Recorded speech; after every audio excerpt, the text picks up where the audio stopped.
Hello, Austin. I'd like to thank you for allowing us into your homes for this 15th edition of Season 2 of Esoteric Science Roundtable. And I would like to start by introducing my very special guest, Bindi, for taking the opportunity to come down and join us for today's discussion. And some of you may have seen her recently on some other Access television shows. Jeff Contreras had her on his show recently, and they were able to discuss some aspects of healing and the healing work that she does, which I would like to touch upon somewhat today.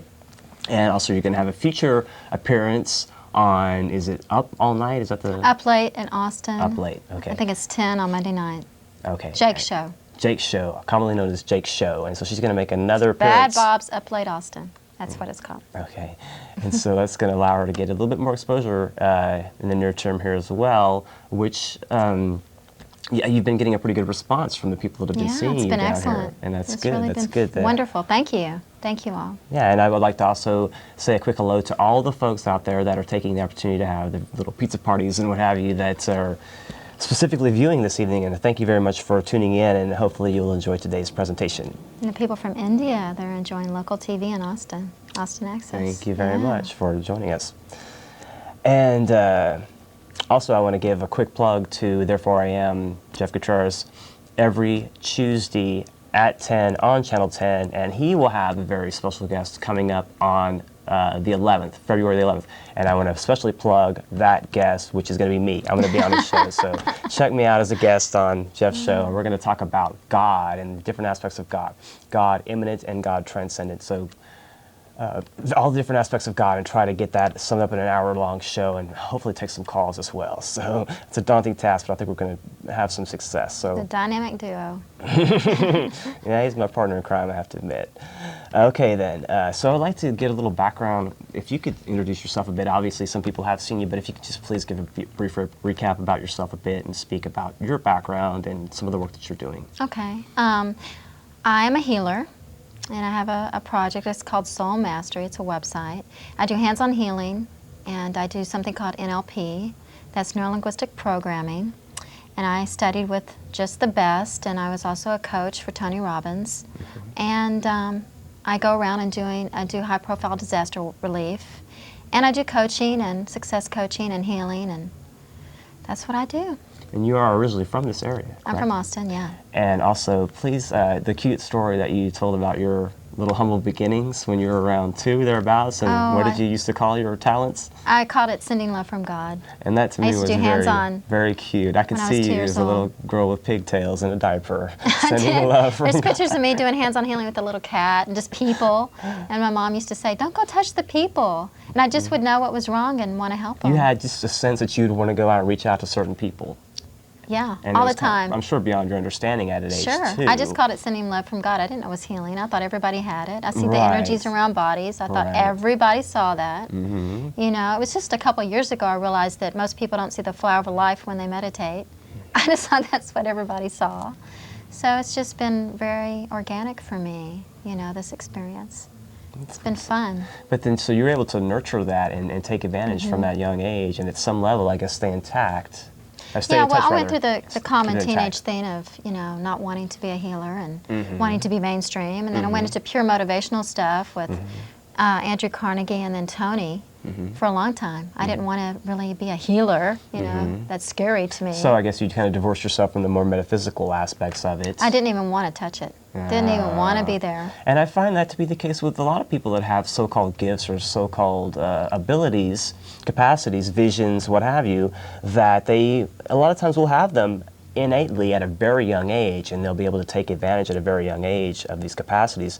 But many of them, they are scared of the abilities.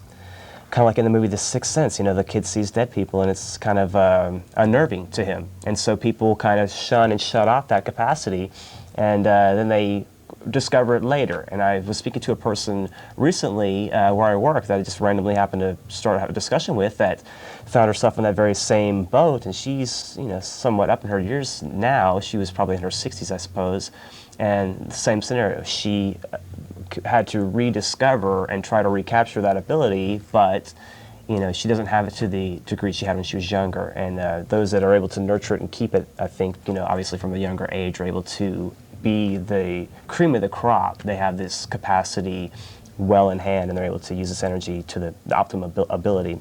Well, I think Neil Donald Walsh talks about psychological crucifixion, how, you know, we have that subconscious fear that we'll be crucified if we show up. And then Marianne talks about it in her that poem she wrote. Our greatest fear is not we're inadequate. Our greatest fear is that we're powerful beyond measure, and about showing up. You know, but actually that's what my work is about right now, is showing up and being the change that you wish to see in the world, especially now. Right, and that's something that I want to definitely touch upon right now. Okay, we did title the show today, Understanding Transition. And so that being the case, transition from what? From what stage to what stage? And we can look at the cyclic times that are upon us right now that are enabling us to take advantage of certain energies. And I've spoken about this several occasions previously, and I'll continue to, because it's very relevant to what's going on right now in our day and age, and Jeff as well, that as we can intelligently work with these energies, we can produce results that are going to be beneficial for the most people and do the optimum work to, again, get this work accomplished and help as many people as possible. That's the key. And so part of having you on this evening was to, again, further demonstrate that, first of all, it's a willingness to want to work with other people, pool energies, and help one another. And in this instance, again, understanding transition, understanding that what we need ultimately, in my estimation, is the ability to overcome our fears and limitations. And that is very much what you have had a great background in doing, is trying to, again, look more, maybe more so into the mental aspects from your training with Tony Robbins, for instance, and getting people mentally motivated to overcome their own individual, you know, inabilities or things that are hindering them, and so to help them accentuate in their own lives something positive and to build from that. And so that's what I want to speak about a bit, as far as how we can help now, how we can come together and help, you know, through a simple access show like this, as far as just bringing out a simple point like eliminating fear. How can, you know, we build and express that idea to people in the context of people's everyday lives? What are people expressing as far as fears, and how can we help them to overcome them?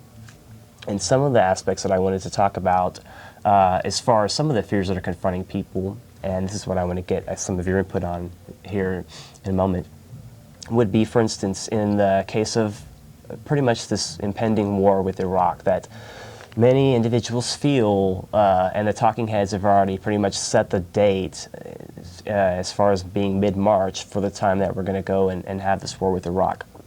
So that being the case, you have many people that are fearful of the repercussions and the ramifications of this conflict.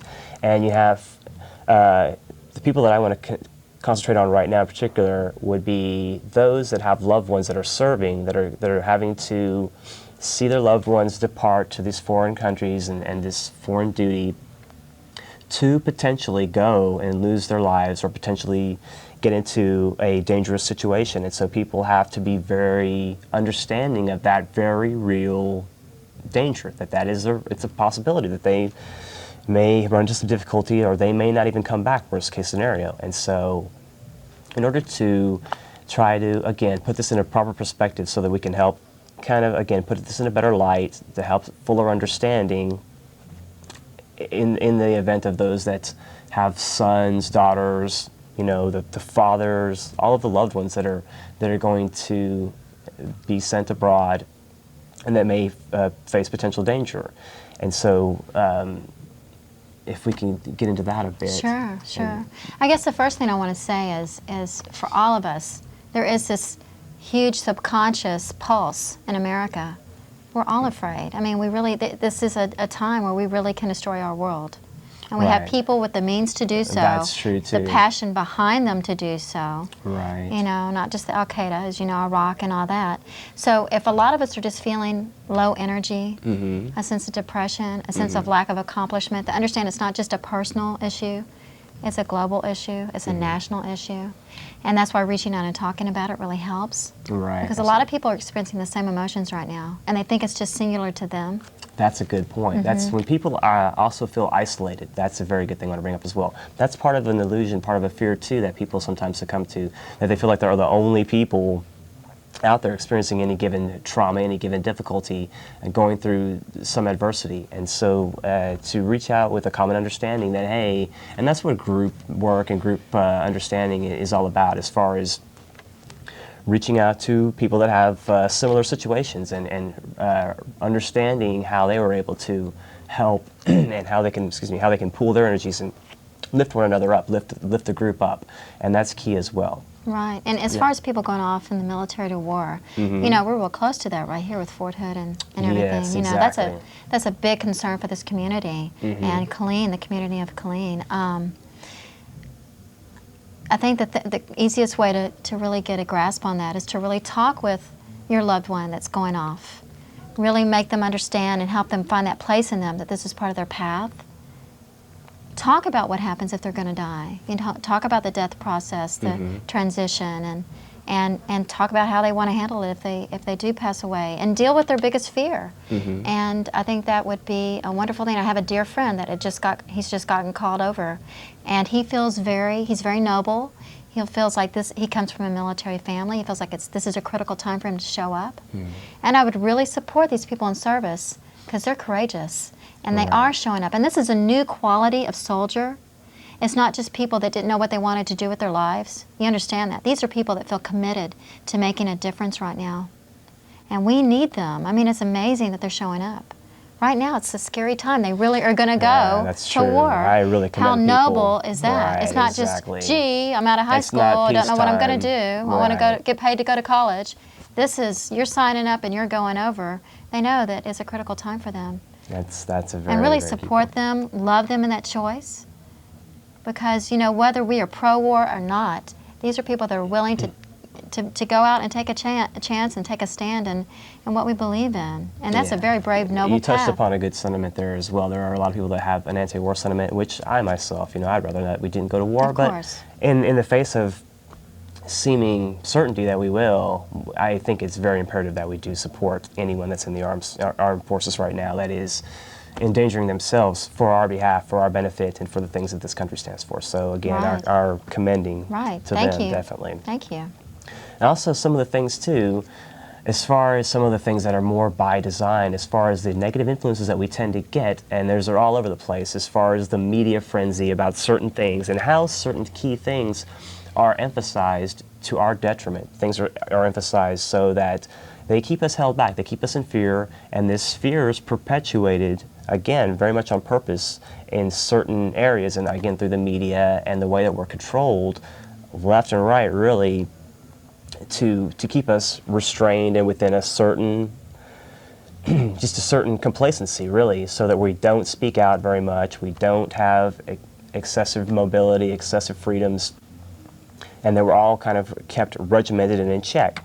And those are some of the things, too, that I want to discuss, too, as far as how we're able to get past some of these limitations. Well, remember, I've talked about this before, but the only thing we can truly do is affect our perception of the events. We can't change the events. So again, just the basic tools for gaining some control, some sense of peace, some sense of fulfillment in this time of radical change and transformation is to create basic tools like meditation. And meditation does not mean you have to sit and cross your legs and hum and chant.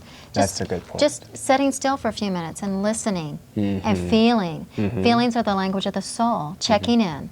And understand that when something happens that's really going to knock you off, whether it's something global like the space shuttle or something like your loved one going to war, just something you're having a bad day, to take that tool of getting centered and breathe, meditate, exercise, call a friend. We cannot control the events that happen to us. We can only control our perception of the events, what we're going to do with that. And to go through the grieving process, the anger, whatever process we need to go through and get back to center. And find out whatever tools works the best for you. Exercise is a really good one. You know, even if it's just 20 minutes on a treadmill a day. Reaching out to a friend. You know, just simple, basic things. Listening to your favorite song.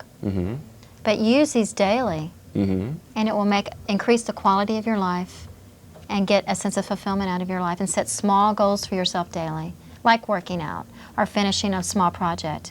You cannot control what's going on in the world. You can only control your perception, right? So set small little goals. like something around the house or whatever, and that's going to help you feel a little more in control. That's a good point, because I think really we have to get our own houses in order to affect change, in order to help others. We have to get our own effects together and have our own selves straight away to a certain degree. And so, again, eliminating some of these fears, because some people have a fear that they can't accomplish anything, that they can't accomplish even these small, minute things that you're describing, these simple tasks, are very daunting for some people, and they're going to have difficulty even doing what some people would consider very simple things. And so, again, building yourselves up, allowing yourselves to overcome any of these fears are going to keep you limited. They're going to keep you from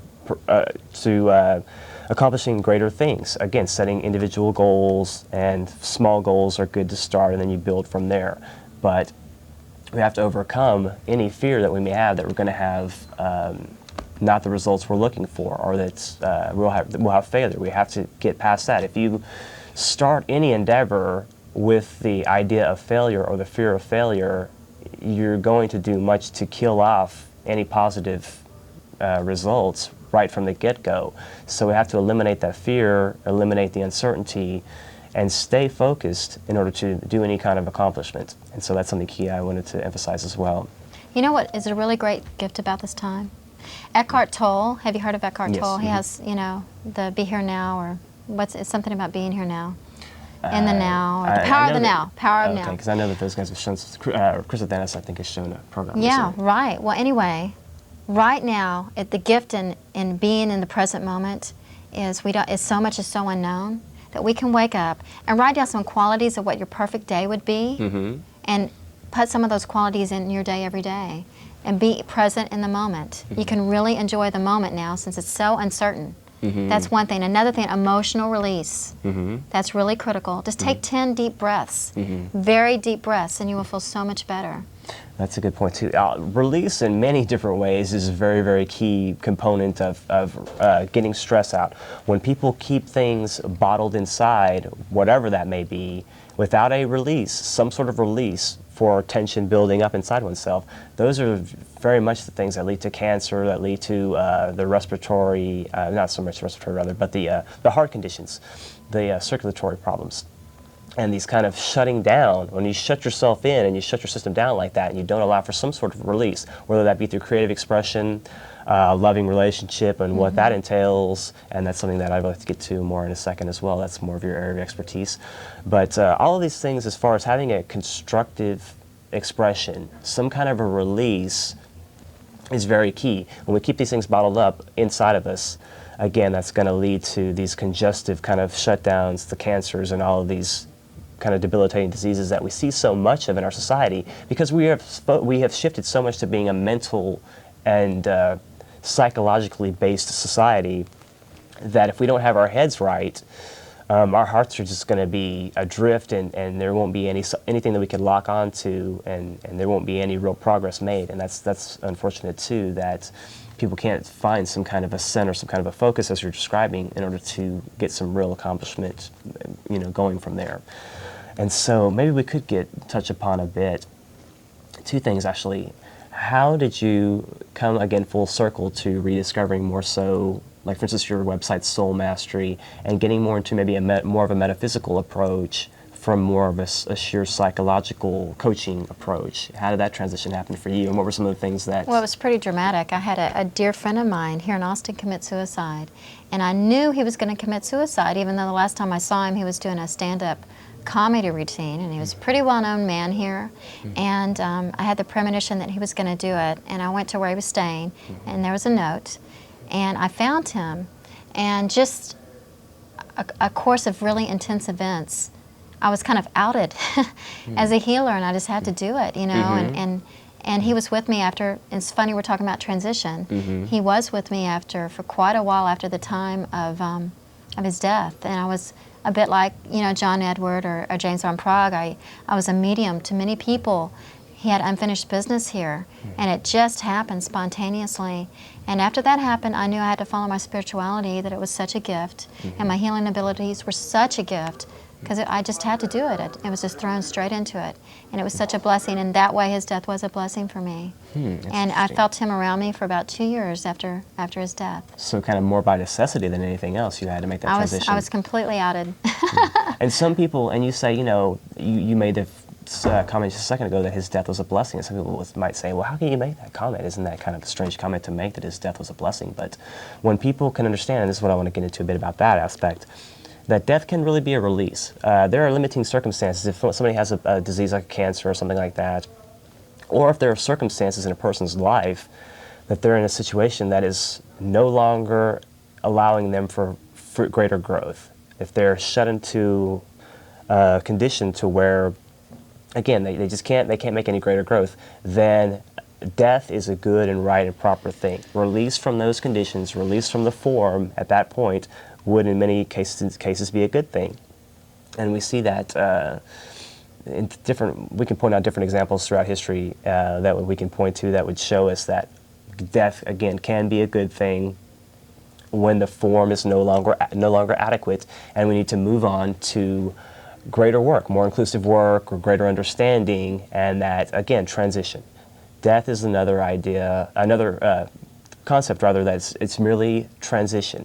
Some people have a grave fear of death as a very final thing, and that it's an end, and so many people feel that death is a one-shot deal, and that's a lot of people, mostly with the Christian dispensation.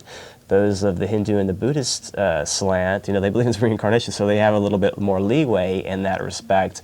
But those that feel it's a one-shot deal, they can oftentimes be very fearful, and then as they grow older, they feel that their time is limited, and that leads to its own psychosis and its own neurosis by feeling pressed for time, feeling that, this one-shot deal, lack of accomplishment, for instance, in a lifetime. I haven't done anything in my lifetime. I'm nearing 60, and what have I got to show for anything, or this or that or the other. And you see people finding that as this is a big disadvantage to many people. That's why my belief in reincarnation has really allowed me, I feel, to not be so confined and restrained and fearful of death. It's helped me in my own life to get past death. And if you care to comment a bit about that as well. Sure. I have to say one thing really quickly. I want to thank everyone who sent me energy from Jeff Kateris' show. I was feeling very sick. I'd had a very intense healing session, and I was just wiped out. And I felt the waves of energy, the waves of prayer. You're welcome. And Corey kind of instigated that whole thing, so thank you, sweetie. Thank you. But to talk about the waves of energy, right. One of the wonderful things about believing in life after life is that you can communicate with your loved ones on the other side. And I've had wonderful experiences of that. And we can do this, especially in critical times when we feel like we're stuck or in fear. We can reach out to our loved ones. A lot of times they can bless us. For many years later, that's what these mediums teach us. James von Praagh, for my instance, my friend committed suicide because he had a brain chemistry problem, right? Well, James von Praagh says that after they transition, they'll go to like a school and have a life review, and they'll understand why they chose this particular karmic path to have this brain chemistry problem. And it's they don't suffer from it, they just learn from it, and that's just part of what happened this time. And so it's a real wonderful dimension, and I've had lots of wonderful experiences. I've helped lots of people connect with people on the other side. And I do believe completely in reincarnation. And the Tibetan Book of the Dead talks about, we have that 45 day of limbo immediately after our death, where we can really communicate with spirit greater than any other time. But I really do encourage you to know that there are guardian angels, there are your loved ones on the other side, your higher self, masters, ascended masters, beings of light, that are really here to continually support you. And all they need is for you to invoke them, ask them to empower you, help you through a shift. A lot of times when I'm really afraid, and being a healer, you're more sensitive than most people. I mean, you're sensitive to not only individuals' emotions, but what's going on globally. I'll pray for all the souls I need to show up for, that I need to show up the fully expressed Belinda. And I'll ask for them to be with me now in this time of transition because I'm having a really rough time. And that is such a wonderful thing, especially when you're feeling down on yourself. Just pray to the people that you know you need to show up for. And it's a trick, and it really works. Or invoke your future self, that future aspect of yourself that's happier, more enlightened, more fulfilled, and ask for that version to come help you in that shift. That's a good point. Yeah. That's a good exercise as well. Visualization is a very good key. And also, why do you think it is now that certain people are gravitating towards one another collectively? And why do you think it is that there's so much attention, as you say, from these possibly extra-dimensional or these high ascended individuals that are maintaining certain work on our planet? Why is it now, again, in this transition time, that now is so imperative, and why, give some of your understanding of that greater work and that greater collectiveness? Why do I think groups are coming together? Is that what you're asking? Right, and also why is there an interest now? Why is our little planet of such great interest in this whole vast, expansive universe? Why is this little speck? They say that we're an experiment, right? And we have a highly developed emotional body. But guess what? With all these electrical frequencies, and this Earth is very dense right now with all this fear, our emotional bodies are shutting down. And so I feel like one of the most important things we need to do is reach out with our family, our community, our groups, like-minded groups. That's the quickest way to transcend this energy, because we are in a very dense time right now. We're in a renaissance. It's a very light time. There's more personal growth books and access to different things to do our inner work. But there's also a lot of oppression through fear and lack of control. And we are cocooning. The economy. Money is the life force of the physical plane, and we don't have a lot of life force in the physical plane. And we really need to barter and communicate and support each other on many levels. I think that could be one gift of why the economics have gotten so horrible. I mean, a lot of people just don't have money, especially in this town, with the way the computer industry is. You get a lot of bohemian type people here as well. But one of the gifts is that we really can come together and have community. We can help each other. We really can, because we're just not isolated and spending a lot of money like we did in the 80s. That is such a gift. You can really help each other and form community. And I think Austin is a good example of that people here are generally pretty friendly, pretty outgoing, pretty concerned about one another. And even with the vortex of energy that's developed around access television with the various shows that are kind of like-minded about a lot of themes, especially as far as the aspect of freedom. That is one key component that a lot of these shows share, is the love and the desire for freedom, and that we all are able to take advantage of free expression, free mobility, and a free understanding and ability to grow, to love, to do all these things and have this a greater creative life expression. And so freedom is the key that keeps this a bind, if you will, between a lot of these philosophies down here. And I feel like there is a real vortex of energy built around even this very table. All of this room and this adjacent studio and all of the energy we are able to generate here through trying to encourage people to help themselves, and in order to be better helpers. Help yourself so that you can help others. That's the key component, and to help eliminate fear, to again alleviate some of the denseness you're speaking of, and to help through these transitions.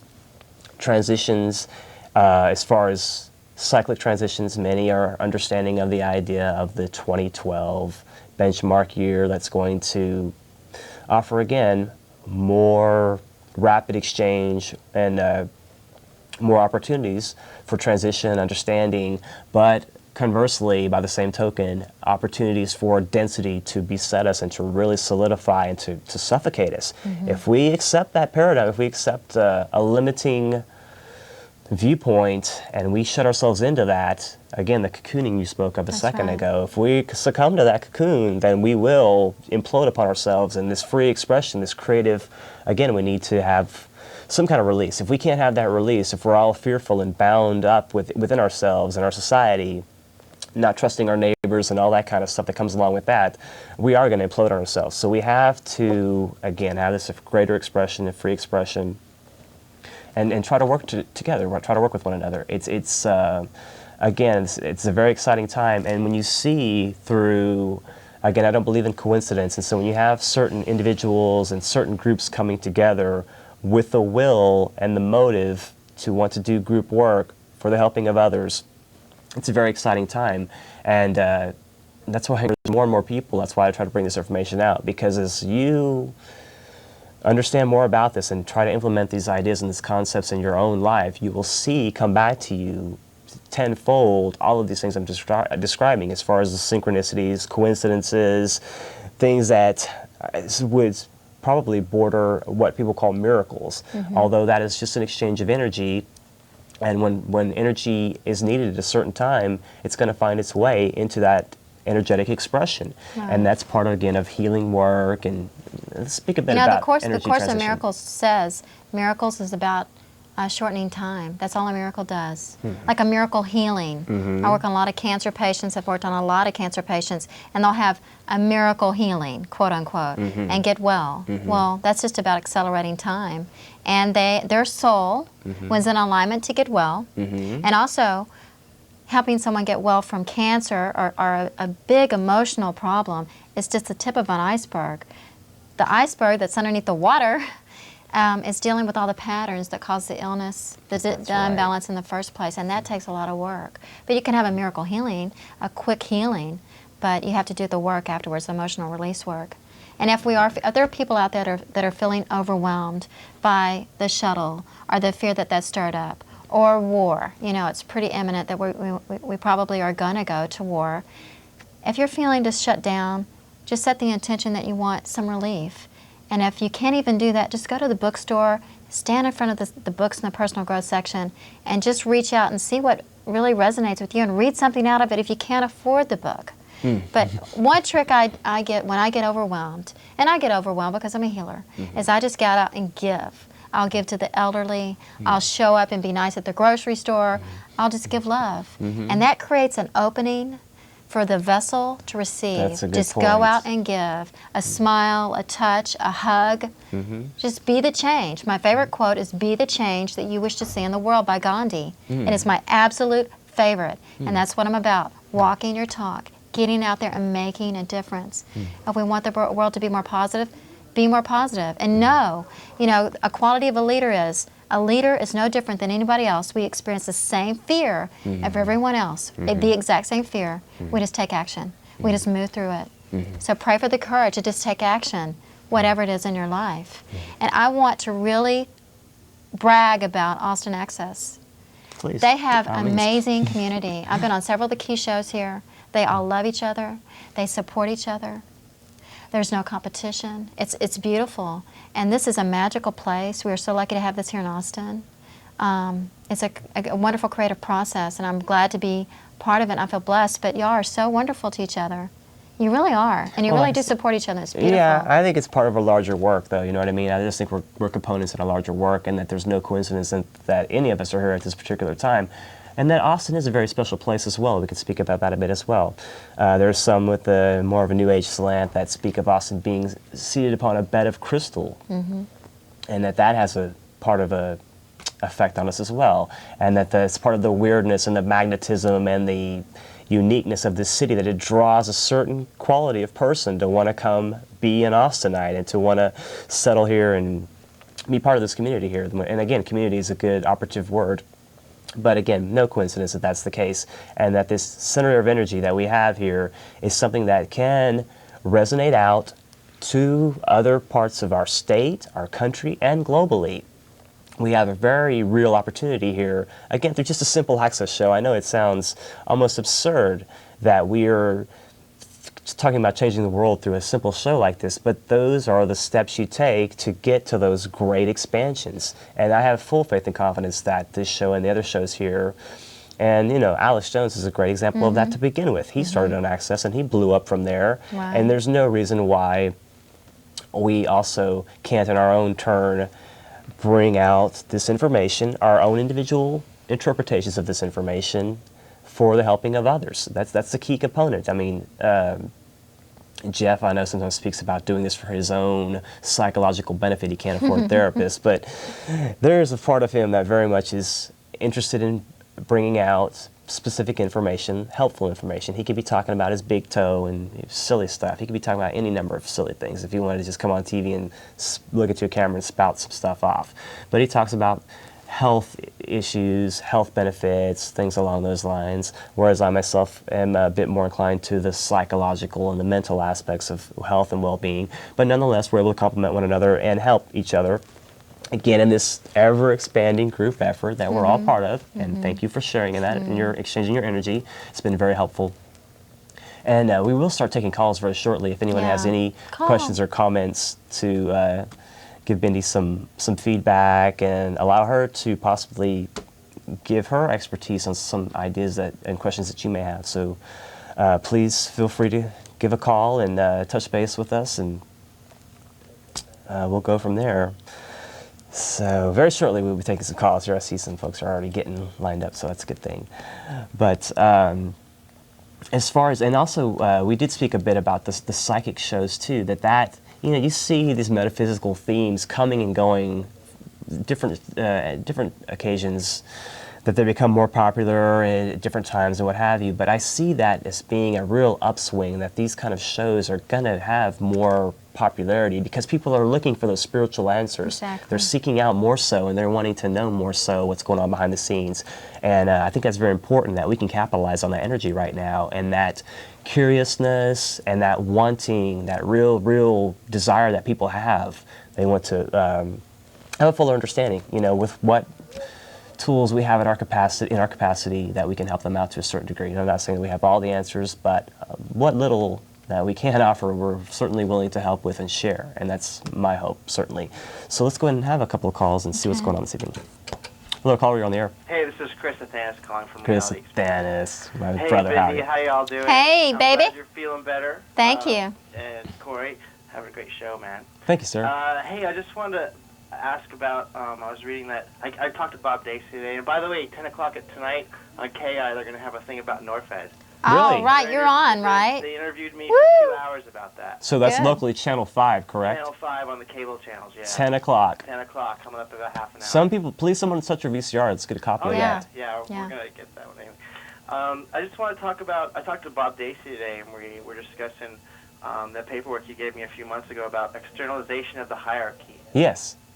Did you care to comment about that? Well, I just want to know what your take is on that, y'all. And I'll hang up and listen. Okay, very cool, very cool. Okay, well, he's speaking about one of the Alice Bailey books, and some of the specific information in this one book that's called Externalization of the Hierarchy.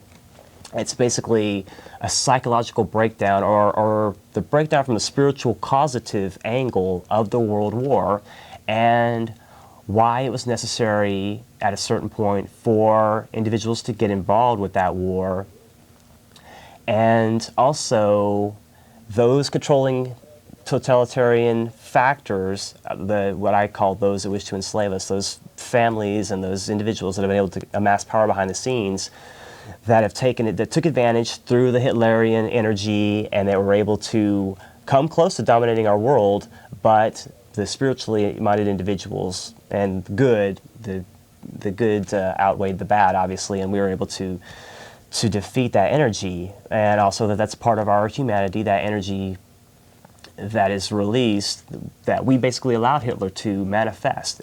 We have to take some responsibility, and also that the UN, in embryo, the idea of the UN, of us all getting together and sharing concepts between nations, is a good thing in essence. But our UN, from the get-go, had the totalitarian start. I mean, the first guy that was the Secretary General, I can't remember the guy's name, but he's the Nazi guy, Kurt Waldheim, the Nazi guard.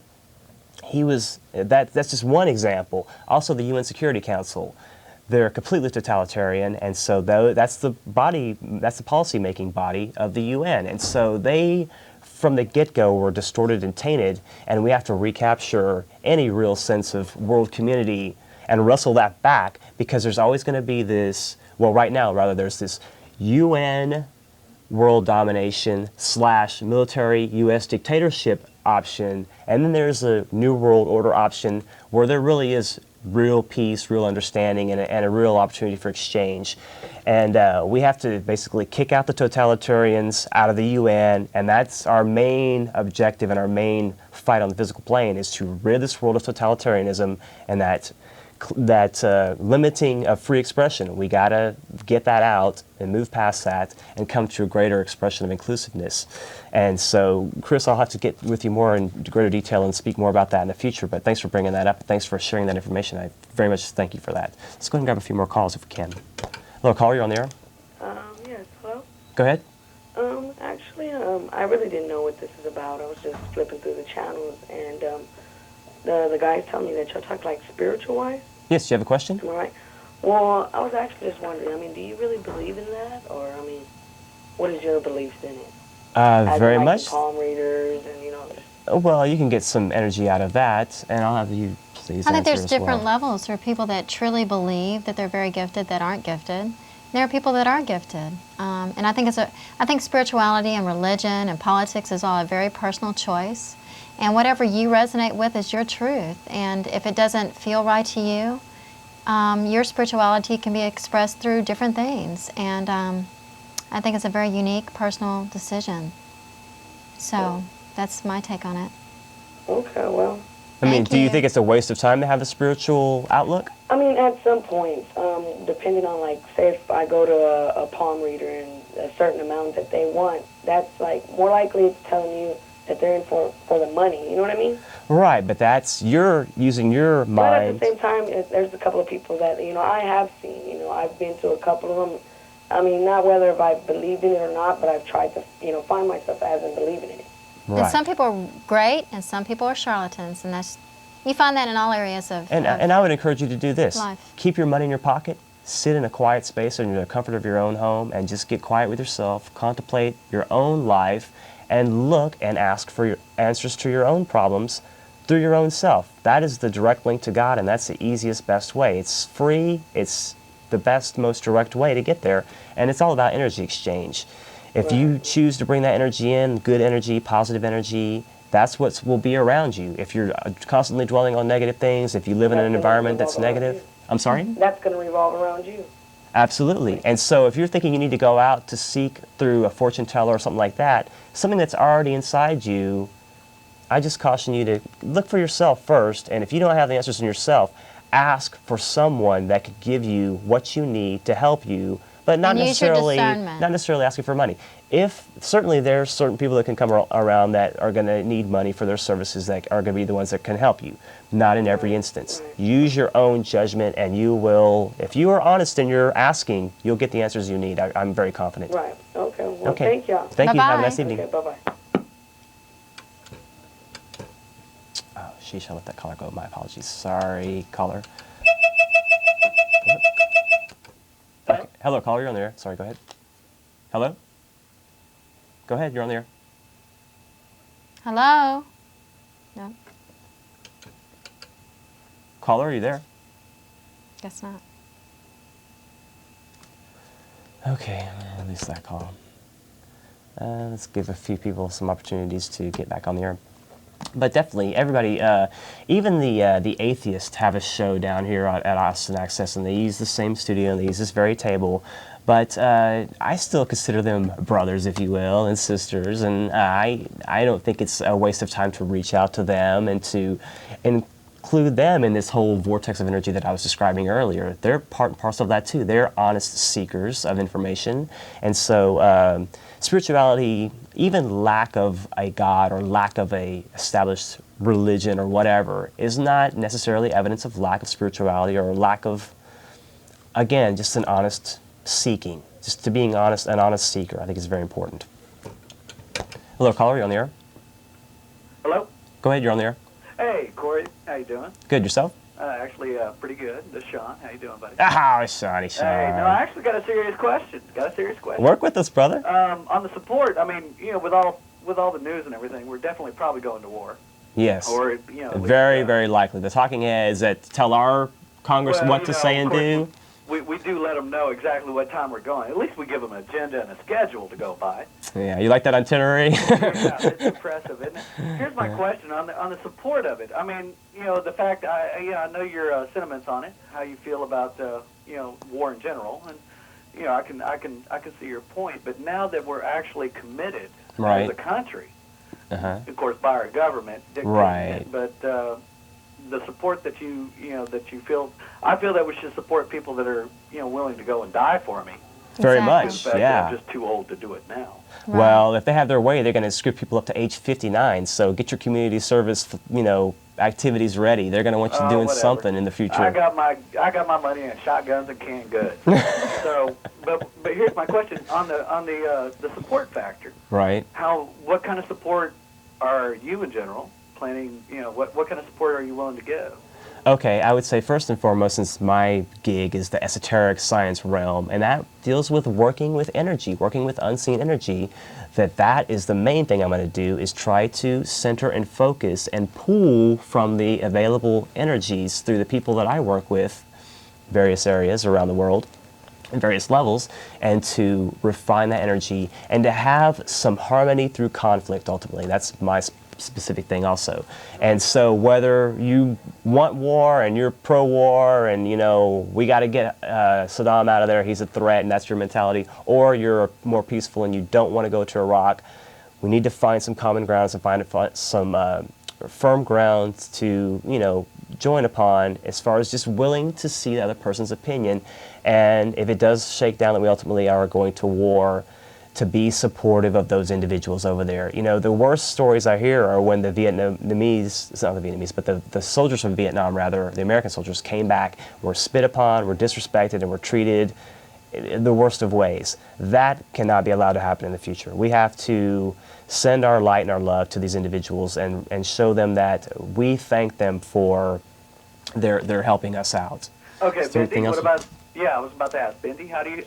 What are your opinions on this? I think the most effective thing is, again, being the change. If you want to create change, we need more positive expression in the world. We need people to reach out and be with each other and be loving and supporting. We need to support our military because they're really wonderful, courageous young men and women that are fighting for us. And they know the chances they're taking. They're very prepared, and I believe we just need to be supportive in our community and also with our military. And if there's families that are having emotional issues with their loved ones, they can absolutely call me. I'll work on them. I just think we need to be the change. That's really kind of my deal right now. My shtick is be the change you wish to see in the world. And if we want a happier, freer, more loving humanity, we have to be that. We have to come from that place. We all have an excuse to be shut down. We all have an excuse to be wounded. Every one of us has had our heart broken. Just get out there and be loving. Yeah. I'm sorry. Go on. No, I'm with you on that 100%. No, Well, but Sean, it's the truth. And also in the Yeah, sense no, of I believe community too. Just, hey buddy, we've been friends for what, a good 18 years or something like that. Our little group of friends too. We're not all metaphysically inclined in our group of friends, but, we are to a certain degree, and we still have that sense of camaraderie, and we still have each other's backs to the death, basically. Hey man, I've got your back if you need, and if something goes down and you need my help, certainly I'm there. And I understand that I have that from you guys as well. And Well, like I said, shotguns and canned goods. Y'all are more than welcome to bunker down. well, I constantly have that reassurance, Sean, quite frankly, that you guys are there for me, and if I need that support from you guys, you're always there, and conversely, I'm always there for you guys. You guys know who I'm talking about that are watching, my buddies. If you need help with anything, I'm always there for you guys too. You know the gig. So thanks, Sean, for Bye. watching. Thank Hey, no you. problem. Yeah. Take care. Bye-bye. Have a nice evening. And Sean, just even the fact that you're watching and commenting, Sean, is a good thing. That is a step in the right direction, my brother. Thank you so much. Hello, caller, you're on the air. Hey, good evening. Hello, how are you? I'd just like to say, I really feel sorry for the troops that has to go over there and fight this war. And politicians just sit back in the offices and get ready to make the next movement on what they want to do. I think it's just a sin and a shame that we, America, let this go on for so long, putting leaders in charge of places that we know that they can't deserve to be in office because they're only thinking of how to get more money and hang with just certain majority of people. And you can't do that because everyone has to make it in this life in order for all of us to be able to enjoy ourselves and get along and be loving. Like you said, young lady, you have to be loving. And the only way you're going to make it in this life, you have to be humble every day. And you That's have to have God with you, on side you every day. And to make another comment. Well, thank you so reason- much for your No, comment. please go ahead and comment. The reason the things are going like they are today is because man cannot produced man. He wasn't the creator. When you're not the creator of something, you'll work your damnedest and hard to find a way to do it, a lie that it can't be done, because you can't do it. See, they can't make us. They can't make a man or a woman. They don't know who did that. Think about it. Whoever made us had to be a very powerful, creative person. Because we we have common sense. We know how to do things in life. We know what to think. We know how to judge. We know how to love. We know how to smile, talk, and do all the wonderful things that this person making us do. So who created us, they don't know. So to them, they rather try to rule the world in other ways, to knock down what God done, who he like Moses, and all these people that are in the Bible. These are not just fake tales, but they want to use it to us and to our children like that, because they don't want them to have no belief they're fake. They don't want them to believe in nothing, and then they'll have them like they want to have them. Then they come in and take them from you, saying you can't raise them, you can't do this and that. You're having a lot of solid truths. Thank you so much for your call. Thank you. And I would say one thing that is very unfortunate, that so many people around the world don't want to go to war, that the opinion of the public is overwhelmingly against the war, but the few talking heads, whether that be the Israeli talking heads and the so-called Zionist movement, or our American talking heads here, the military-industrial complex, are the few handful that are going to make these decisions for the bulk of us that don't want to go. And we can't show these people in Iraq as much as we'd like to unless we have several million people march on the mall of the Capitol, you know, and it's just this collective thing that we all get together and say, hey, no, we don't want to do this. And then likely they're going to take advantage and they're going to go ahead. I mean, they've already got so many troops amassed in the area that they're of the mind to do this, but the people don't want it, and that's an unfortunate thing. The will of the people has to... I want to bring back that we cannot control the events of the world. We can only control our reaction, our response, and our perception of those events. And that's the only way in this incredible, intense time that we can feel a sense of empowerment. It's to, again, to do the tools, to get back to square one, and to take it day by day and do things that are going to make you feel more empowered, to be a more empowering source and force out in the world. And that's all we can do, because this is a societal thing that's much larger than us, and that's the only way we can make effective change. Anyway, thank you. Okay, caller, you're on the air. Hey, Corey. How's it going? This is Shaggy, man. Hey, what's up, brother? Hey, you remember me and Belinda? I was the guy that you thought was stalking you. Yeah, I do. I was following what I thought was Jeff over to some restaurant, and it ended up being her, and she slammed on the brakes and was like, what was that? So you haven't met Shag yet? Yeah, I met Shag. Oh, yeah, okay. she met me briefly. Okay. Go ahead, what's your comment? I got to bring up something that I think is very hypocritical here. You're welcome to, please. You people are saying that you're against the war, but you're for the troops. I mean, you have to be. You have to be, because... Like saying, wait. Okay, go ahead. That's like saying... That's not hypocritical. That's like saying you're against murder, but you're for the murderer. And because it's for oil, it's okay, because he's an ignorant moron. That's not what it is. Okay, time out, young fella. Okay, I am not against... I'm against murder, but I don't want to see a murderer put to death for killing someone. They probably have a deep-seated psychological issue that maybe they, had some child thing or something like that made them, caused them some difficulties that put them in a position to kill in many instances. Not always, but in some cases. And as far as supporting the soldiers, these are people that in their minds, this is a very noble, as Benny spoke earlier, this is a very noble cause for them, and this is something that this is their way of service, sacrificing, giving of themselves for an ideal that this country is founded upon. Yeah, the idea of oil. That's what this whole freaking war is about. Look. Iraq has the second largest reserve. These are all well known, and we can. Yes, the facts are evident, Shag. The facts are evident, but still, we still have to send light and love to these individuals. That's the only way you're going to make a difference. Well, I understand that, but complaining is not going to make a difference. There's enough negative influences right now on the earth and in this environment. That's not going to make any difference. Okay, well, when you say you're supporting them, is that what you say you're supporting Emotionally them with? supporting No, I mean, them. I mean, Because No, we're not sending them our energy to be a more accurate shot when they're blowing the head off of some individual, innocent civilian or something along those lines. By no means that, but supporting them emotionally and supporting, again, their concept of sacrifice and service and their interpretation of the great ideals that this country are founded upon and why they feel the need to fight possibly to the death to defend these concepts.